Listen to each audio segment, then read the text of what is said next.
வச்சுக்கிறேன். காலையில் எந்திரிச்சு வாசல்ல 2 விளக்கு, பூஜை அறையில் விளக்கேற்றி நல்ல கமகமன்னு சாம்பிராணி போடுங்க.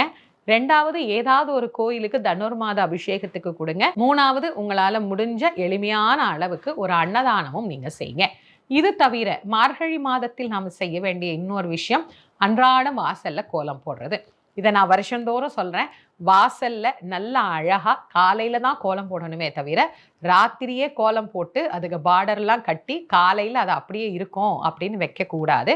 சின்னதாக கோலம் போட்டால் கூட காலையில் எழுந்து வாசல் தெளித்து கால நேரத்தில் போடுற கோலம் தான் விசேஷமானது. அதனால் மார்கழி மாதம் அப்படின்னாலே ஒரு வண்ணங்கள் நிறைந்த மாதம் அப்படின்னே நம்ம சொல்லலாம். அதனால் நம்முடைய மனதில் எண்ணங்கள்ல நல்ல நிறங்களை நம்ம அப்படி கண்ணால பார்க்கிற போது காலையிலே நமக்கு ஒரு மிகப்பெரிய மகிழ்ச்சி அப்படிங்கிறது கிடைக்குது. இந்த மகிழ்ச்சியான மார்கழி மாதத்துல குளுமை எப்படி நமக்கு உடலுக்கு குளுமை தருகிறதோ